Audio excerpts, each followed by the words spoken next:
안녕하세요. 좋은 아침입니다. 약속 드린 대로 이 시간에 우리가 구원받는 길, 어떻게 우리가 영생을 얻는 길, 천국 가는 길, 복음을 전해드리려고 합니다. 우리가 하나님을 믿고 또 재영상을 받고 영생을 얻는 이와 같은 놀라운 일은 사람이 할 수 있는 일은 아닙니다. 우리의 결심이나 우리의 노력으로 될 수 있는 게 아니죠. 사람의 사정은 사람이라야 압니다. 짐승이 사람의 세계를 이해할 수가 없지요. 고린도서 1장 나오는 말씀처럼 이와 같이 하나님의 일도 하나님의 영 외에는 아무도 알 수가 없어요. 그래서 우리가 하나님을 믿고 영생을 얻는 이와 같은 일에는 전적으로 성령 하나님이 우리를 도와주셔야 합니다. 그래서 우리가 기도하게 되고 또 주님을 의지하게 됩니다. 물론 그렇지만 복음을 어떻게 전하느냐도 중요하고 또 어떻게 듣느냐도 중요하고 또 누가 전하느냐도 중요한 것은 사실입니다. 이 시간 성령님이 우리를 도우시게 되기를 바라고요. 모두 다 영생 얻고 모두 다 천국 가는 그런 은혜를 입는 귀한 시간 됐으면 좋겠다고 생각합니다. 여러분 성경을 많이 안 가져오신 분들이 많기 때문에 그냥 제가 말씀으로 쭉 드리겠습니다. 마태복음 19장에 보면 예수님이 이 땅에 계실 때 어떤 사람이 예수님께 나왔어요. 그래서 예수님께 질문을 했습니다. 선생님, 어떻게 하여야 영생을 얻을 수 있겠습니까? 이런 질문을 했어요. 그래서 성경은 우리 영생을 얻는다, 또 거듭난다, 생명을 얻는다, 천국 간다. 이거 다 같은 뜻입니다. 재산 받는다. 그래서 이제 예수님께 그런 질문을 했으니까 대답을 들어야 되잖아요. 이게 예수님이 말씀하시기를 사람이 영생을 얻고 구원받는 일에 있어서는 사람은 할 수 없다 이렇게 말씀하셨어요. 따라봅니다. 사람은 할 수 없다. 그래요. 죄인이 구원받는 일에 있어서는 사람은 할 수 없다는 것입니다. 우리가 아무리 울어도 아무리 노력을 해도 어떤 선한 일을 행한다 하더라도 사람은 할 수 없다 이렇게 말씀하셨어요. 그렇죠. 사람이 할 수 있다면 예수님이 오실 필요가 없으셨잖아요. 그래서 이제 우리의 어떤 노력과 어떤 울어도 어떤 힘써도 애써도 사람은 할 수 없어요. 이건 뭐 같으냐 하면은 물에 빠진 사람은 스스로는 나올 수 없어요. 그렇지요. 물에 빠진 사람은 스스로 나올 수 없는 거예요. 물에 빠진 사람에게 자신에게는 소망이 없는 거잖아요. 물 바깥에 있는 구원자로부터 소망의 밧줄이 아야 되는 것처럼 죄로 말미암아 하나님 떠난 죄인에게는 사실 소망이 없는 거예요. 그래서 우리가 아무리 힘쓰고 애쓴다고 해서 우리가 죄값을 갚아낼 수가 없는 겁니다. 근데 이제 여기까지 보면은 우리가 절망이지만 예수님 하신 말씀 그 뒤에 복음이 있어요. 따라합니다. 하나님으로서는 다 하실 수 있느니라. 이게 복음인 거예요. 그래서 죄인이 구원받는 것, 사람이 영생을 얻는 일에 있어서는 하나님만 다 하실 수 있어요. 그러니까 이제 우리가 영생 얻으려면은 내 생각을 내려놔야 돼요. 내 방법을 내려놔야 돼요. 그럼 누굴 바라봐야 되냐면은 다 하실 수 있는 하나님을 바라봐야 된단 말이에요. 누굴 바라봐야 된다? 그래서 사람들은 이걸 잘 몰라요. 그래서 자꾸 내 방법으로 하늘나라 가려고 하는 이런 사람들이 많아요.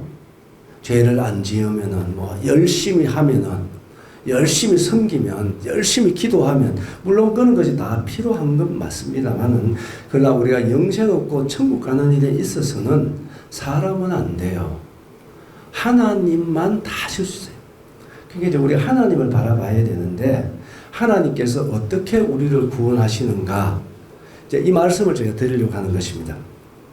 다 하실 수 있는 하나님께서 디모데전서 2장 4절에 보면 이렇게 말씀하셨습니다.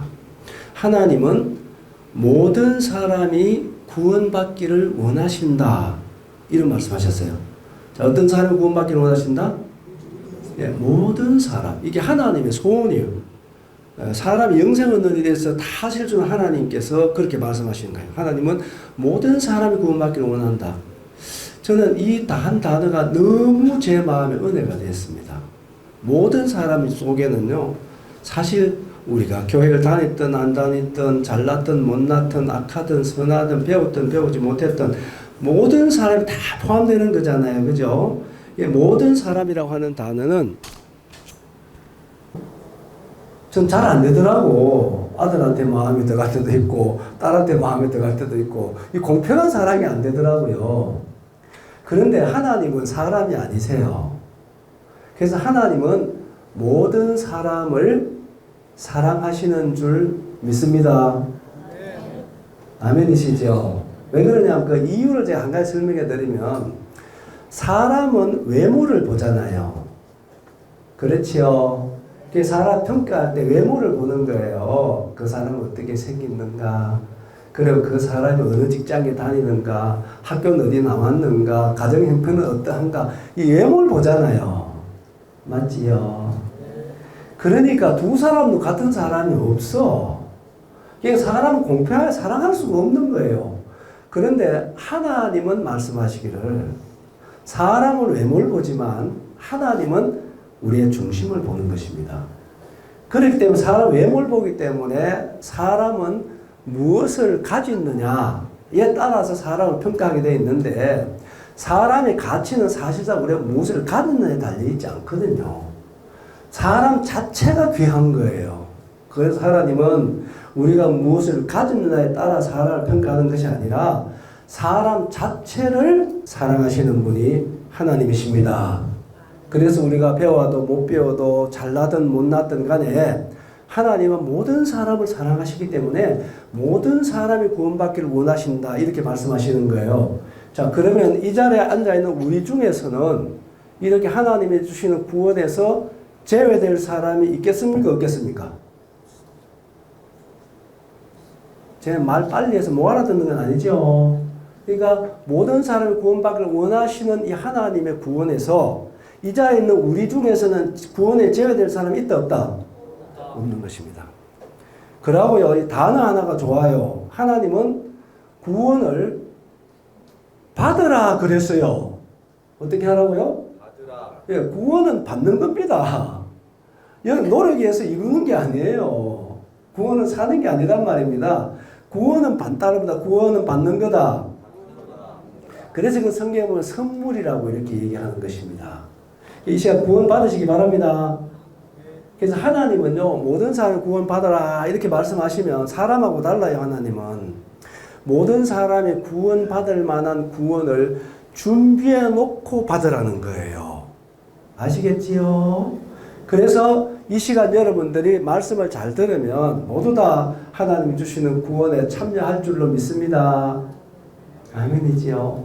자, 그래서 하나님께서 이렇게 모든 사람이 받을 만한 구원을 준비해 놓으시고 구원받기를 원하시는 하나님께서 어떻게 우리를 구원하시는가? 요한복음 3장 16절 말씀에 이 유명한 말씀이잖아요. 이 유명한 말씀, 하나님이 세상을 이처럼 사랑하사 누굴 주셨죠? 독생자를 주셨으니 이는 그를 믿는 자마다 멸망치 않고 영생을 얻게 하려 하심이라. 자, 모든 사람이 구원받기를 원하시는 하나님. 마태복음 1장 23절에 보시면 아들을 낳으리니 이름을 예수라 하라 그랬어요. 이는 그가 자기 백성을 저희 죄에서 구원할 자이심이라. 그래서 독생자는 아들입니다. 딸이 아닙니다. 예, 아들이신 하나님이 독생자를 보내주셨는데 그 독생자는 이름이 있어요.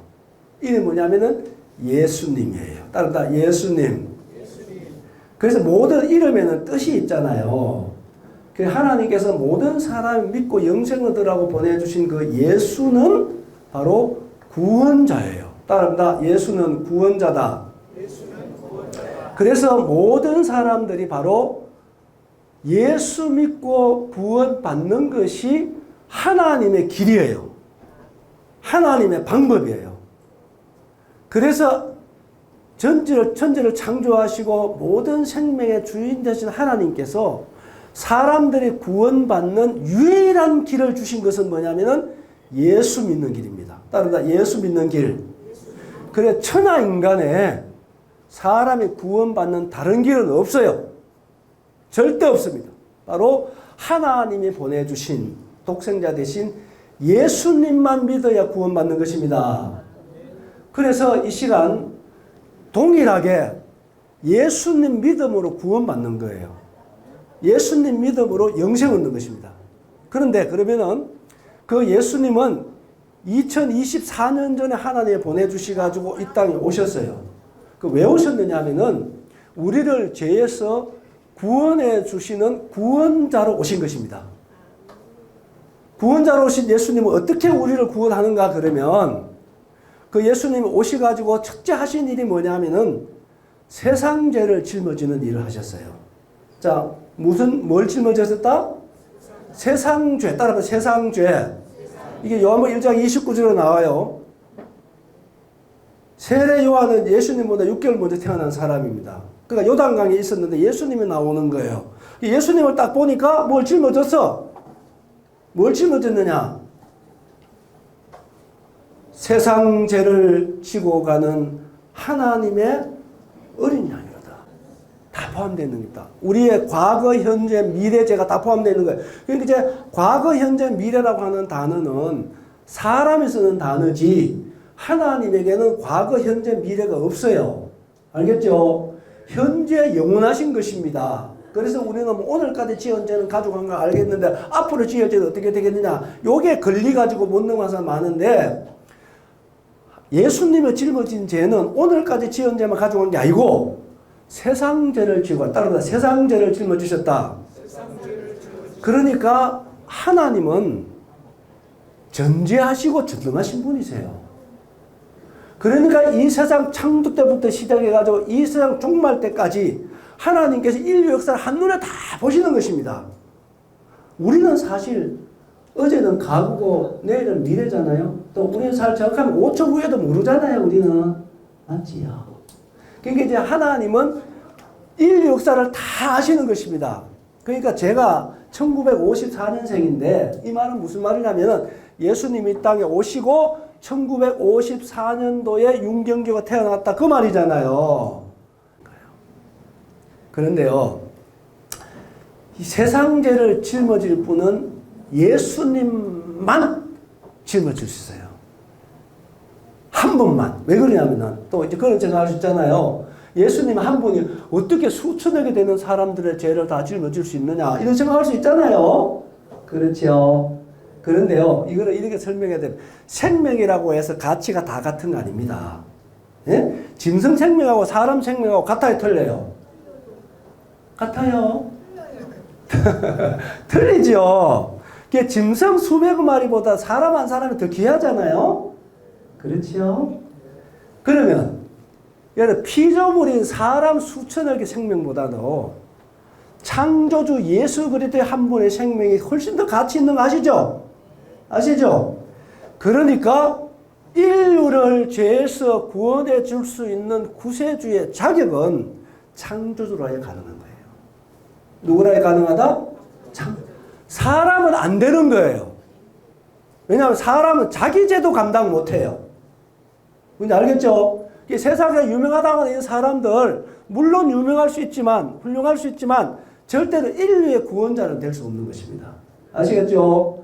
그래서 인류의 구원자는 유일하게 창조자가 되는데 바로 예수 그리스도 한 분만이 인류의 구원자가 될 수 있는 분이라는 사실입니다. 아시겠죠? 그래서 그분이 오셔서 창조주로, 그분은 창조주잖아요? 그래서 우리의 모든 죄를, 세상 모든 죄를 그분이 짊어졌어요. 그때 이미 우리의 모든 죄가 예수님에게 넘어간 거예요. 그런데 예수님에게 누가 세상에 넘겼느냐 하면요, 우리가 넘기는 게 아닙니다.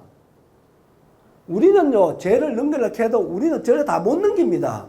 왜냐하면 우리는 우리가 짓는 죄도 다 알지도 못해요. 맞아요, 맞아요. 안다 하더라도요, 우리가 매일 짓는 죄를 맨날 넘기려고 그러면 요거 염치가 없어 못해요, 그거. 아시겠어요?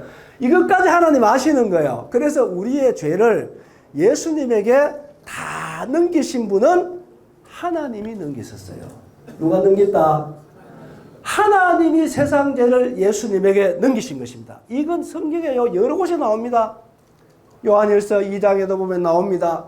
예수 그리스도는 우리 죄를 이해할 뿐만 아니라 온 세상의 죄를 위하시는 분이셨어요.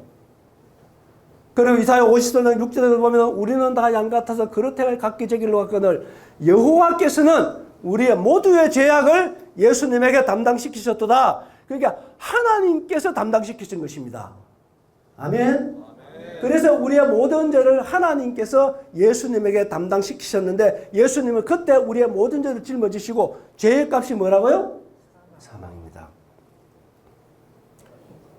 여러분, 예수님이 육신을 입고 이 땅에 오신 이유가 그것입니다. 예수님은 창조주세요. 하나님이세요. 그분은 말씀하면 그대로 다 되는 것입니다. 빛이 있으라 그러면 빛이 있는 거예요. 무슨 말이겠어요? 그런데 그분은요, 우리의 구원자가 되기 위해서, 우리를 구원의 죄에서 구원해 주시기 위해서, 우리의 죄값을 치르기 위해서 그분은 육신을 입고 오셔야 됐어요. 왜 그러냐면은 우리의 모든 죄값은 생명을 요구하기 때문에. 뭘 요구한다? 생명을 요구하기 때문에 우리의 모든 죄값은 생명으로 대신해야 되는 거예요. 뭔지 알겠죠? 그런데 생명이 어디 있느냐 하면은 히브리서 9장 22절에 보면은 유불로조차 그의 모든 물건에 피로서 정결케 되나니 피 흘림이 없은즉 죄 사함이 없느니라. 그랬죠? 그러니까 율법은 하나님의 법입니다. 그 법을 어기면 죄가 되는데 그 죄는 피가 속한다는 것입니다. 뭐가 속한다? 그럼 왜 피가 죄를 속하냐면은 레위기 17장 11절에 보면은 육체의 생명이 피에 있으므로 피가 죄를 속하느니라. 그래서 생명은 피에 있기 때문에 우리의 죄값을 치르기 위해서는 죄 없는 생명의 피가 필요한 거예요. 근데 하나님은 영이시잖아요. 영은 살과 피가 없어요. 맞아, 안 맞아요? 그래서 우리의 죄값을 치르기 위해서 그분은 피를 쏟아야 하기 때문에 우리와 같은 육체를 입으셔야 한다는 것입니다. 그 육체를 입고 이 땅에 오신 분이 바로 아들 하나님 예수님이에요. 아시겠죠? 그래서 이분이 이제 세상 죄를 짊어지시고 바로 그 죄값을 치르기 위해서 어디에 못 박혀 돌아가셨습니까? 십자가에 못 박히신 거예요. 이분이 그 당시에 빌라도라고 하는 재판정에서 이분이 재판을 받으셨습니다. 예수님은 아들 하나님이셨어요. 그리고 그분은 사람들이 예수님의 옷을 벗겼습니다. 그리고 머리에는 가시로 만든 모자를 씌우셨습니다. 옷을 벗기고 채찍으로 예수님을 때리셨습니다. 그래서 성경에 보면 그 채찍은 길게 꼬은 가죽끈으로 꼬은 채찍입니다. 그 중간중간마다 예리한 쇠붙이 동물 뼈다구를 견고하게 매달아 놨습니다. 옷을 벗기고 그 채찍으로 예수님을 때리면 채찍이 예수님 몸을 휘어감을 때 그 채찍을 땡기면은요, 그 쇠붙이나 동물 뼈다구에 의해서 예수님의 살점이 다 뜯겨나오는 것입니다. 그래서 그 예수님은 채찍에 맞아서 살점이 다 뜯겨, 다른 말씀에 보면요, 예수님 온 덩어리는 박고랑처럼 파였다고 기록이 되어 있습니다. 그리고 예수님은 옷을 벗겨진 부끄러움을 당하시고 머리에는 가시로 만든 모자를 쓰셔서 피를 쏟아내시고 많은 사람들은 입을 삐죽이며 침을 뱉고 뺨을 때리고 네가 하나님이거든 내려오너라. 온갖 모욕과 온갖 욕설과 온갖 수치를 다 보이는 사람들 앞에서 아들 하나님이신데 말씀 한마디만 하면 사람을 다 죽일 수도 있는데 그분은 말없이 다 표현할 수 없는 처참한 모습으로 한번 생각해 보십시오. 사람들에 의해서 옷벗김을 당하는 부끄러움을 당하셨는데 여러분들은 부끄러움을 당해 보셨나요? 여러분 부끄러움이라고 해서 다 같은 게 아닙니다. 신분마다 달라요, 여러분. 여기에 이 자리에서요 어린아이 하나를 강제로 끌고 와서 이 앞에서 강제로 그 어린아이 옷벗김을 당하던 그 어린아이의 부끄러움하고요, 우리 저 어른 한 사람을 강제로 끌고 와서 여기서 옷을 벗겨내리는 그 당하는 부끄러움하고 같아요, 틀려요? 틀리는 것입니다. 우리 어른 한 사람이 강제로 옷벗김을 당하는 부끄러움하고요, 일개국의 대통령이 강제로 옷벗김을 당하는 그 부끄러움은 같을 수가 없는 것입니다. 그런데 예수님은 아들 하나님이셨습니다. 그분이 사람들에 의해서 옷벗김을 당하는 부끄러움을 당하시고 머리에 예리한 가시로 만든 모자에 찔려서 피를 흘러내리시고 온몸은 채찍에 맞아서 살점이 다 뜯기 나간 자국마다 피를 쏟아내시고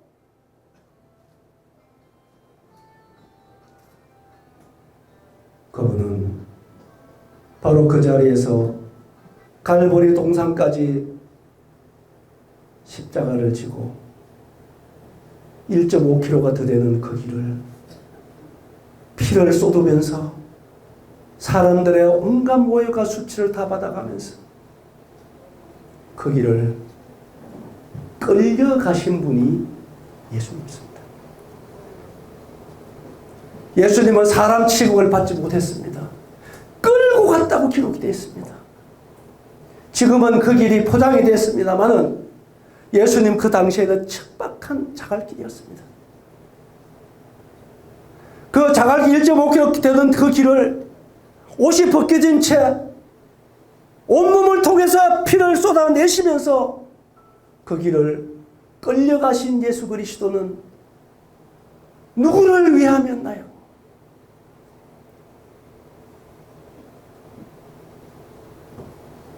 예수님의 몸이 자갈길에 닿는 그 부위는 예수님의 살찜이 짓이겨진 것입니다. 온몸을 통해서 피를 쏟아내시는 그 예수님의 생명의 피는 누구를 위한 피였습니까? 여러분과 내가 하나님을 버리고 하나님을 믿지 않고 내 마음대로 살고 온갖 거짓과 교만과 위선과 엄란한 것과 거짓된 삶을 살아온 나의 죄 때문에 아들 하나님께서 말없이 하나님은 죽으실 수 없는 분이십니다. 그 하나님께서 오늘 우리를 구원하시려고 나의 모든 죄값을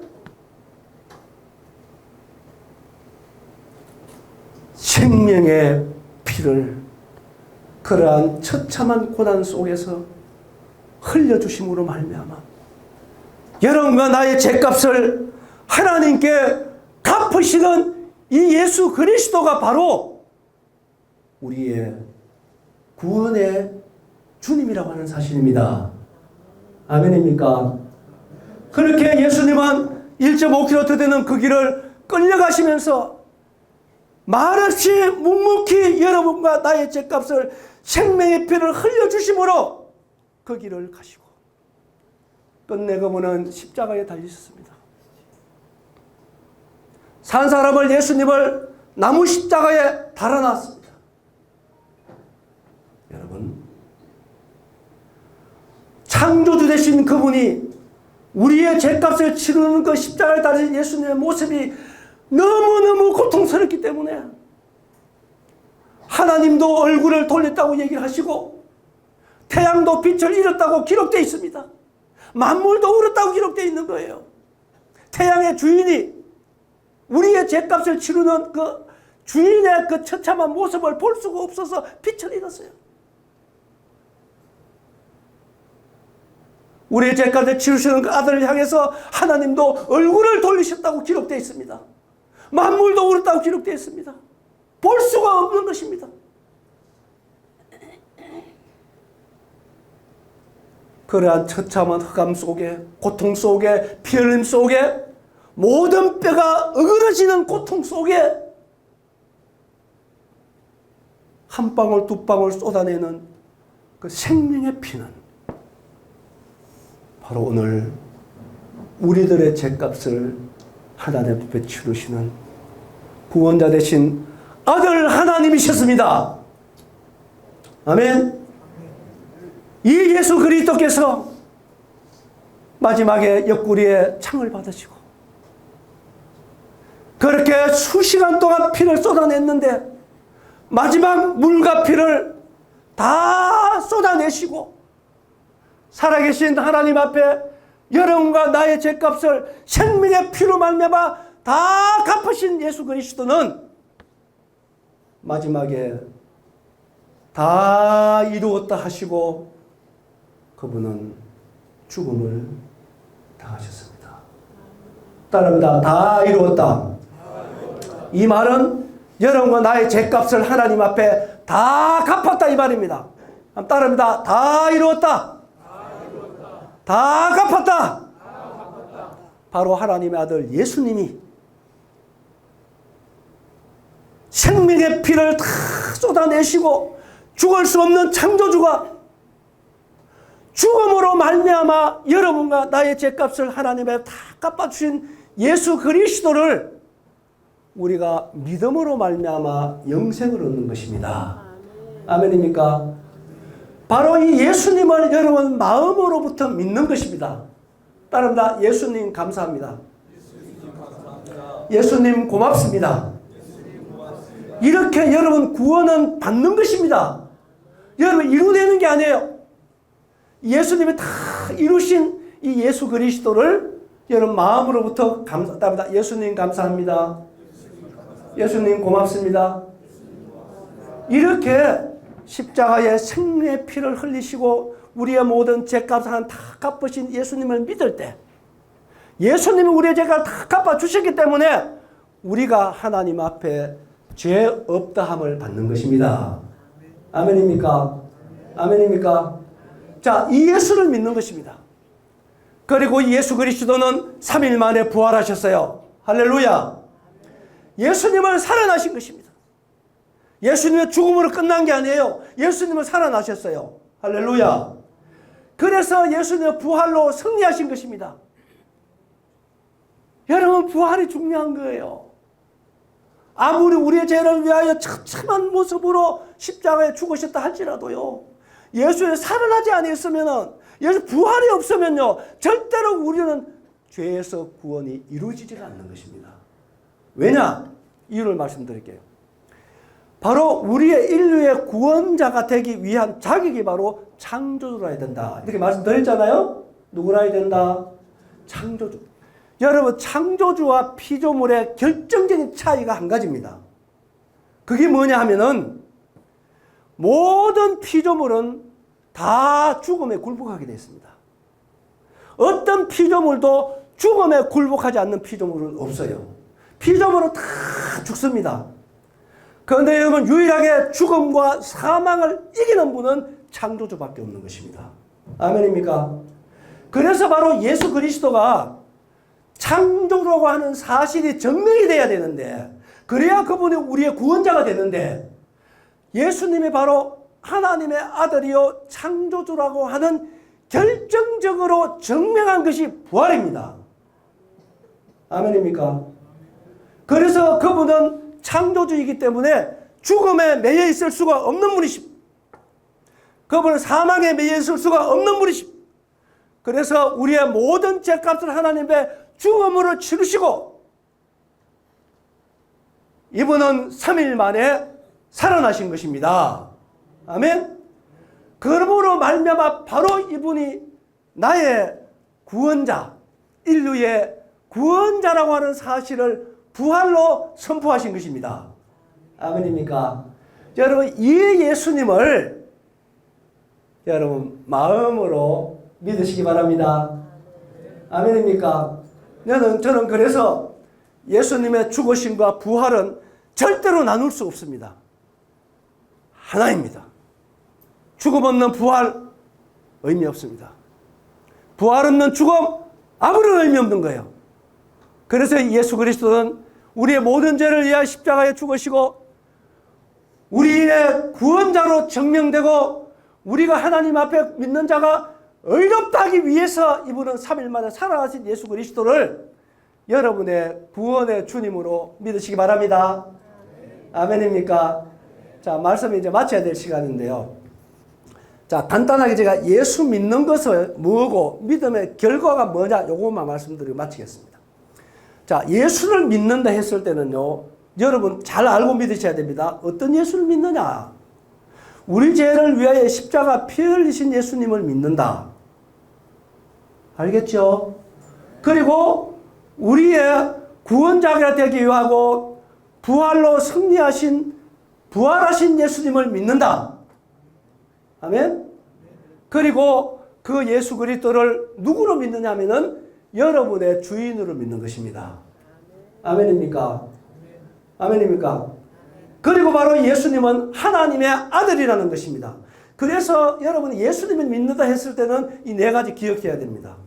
우리 죄를 위하여 피 흘려 죽으신 예수 그리스도, 그리고 부활하신 예수 그리스도, 여러분의 주인 되신 예수 그리스도, 그리고 하나님의 아들 되신 예수 그리스도. 우리 예수 믿는다 했을 때는 이 예수님을 믿는 것입니다. 믿습니까? 믿습니까? 믿는다는 것은 여러분 마음에 영접하는 것입니다. 예수님 믿으세요? 믿을 때 우리가 의인이 되는 겁니다. 죄인이 의인 되는 거예요. 따르다 죄인이 의인 된다. 이게 첫째 우리가 나타나는 증거입니다. 우리가 주어지는 신분입니다. 두 번째로는요, 마귀의 자녀가 하나님 자녀 되는 겁니다. 따르다 마귀의 자녀가 하나님의 자녀 된다. 이 요한복음 1장 12절에 나오는 말씀이거든요. 영접하는 고개를 믿는 자들에게는 하나님의 자녀가 되는 뭐 줬다? 권세를 주신 것입니다. 그 예수를 믿으면 바로 하나님의 하나님 자녀 돼야 하나님 나라 갑니다. 알겠죠? 그러니까 자녀 될 방법은 뭐냐면은 예수 믿으면, 따라서 예수 믿으면 하나님 자녀 됐다. 바로 그것입니다. 그 세 번째는 지옥에서 천국으로 옮겨진 것입니다. 따라서 지옥에서 천국으로 옮겨졌다. 이게 요한복음 5장 24절에 나와요. 여러분, 아들을 믿으면 영생을 얻었고 사망에서 생명으로 어떻게 됐다? 옮겼느니라. 할렐루야. 자, 그래서 여러분들이 제가 말씀을 줄이는데요. 예수를 믿는다 했을 때는 우리 죄를 위하여 십자가 못 박히신 예수님, 그리고 3일에 부활하신 예수님, 그분 나의 주인이 되신 예수 그리스도, 바로 이분은 아들 하나님이시다. 이 예수를 믿는 겁니다. 아멘. 이 예수를 믿을 때 우리에게 주어지는 놀라운 신분은 뭐냐면은 죄인이 의인 된 것입니다. 그 마귀의 자녀가 하나님 자녀 된 것입니다. 그리고 지옥에서 천국으로 옮겨진 것입니다. 아멘입니까? 이 가봐야 하는 게 아니에요. 예수님 믿으면 이 어떤 놀라운 사실들이 믿는 자에게 주어지고 이루어진 사실을 믿으시기 바랍니다. 아멘. 자, 이후에도 계속 치료받고 개인 상담들을 통해서 여러분 모두가 다 이 좋으신 예수님 믿음으로 말미암아 모두가 다 천국 가는 여러분 되시기 바랍니다. 기도하겠습니다.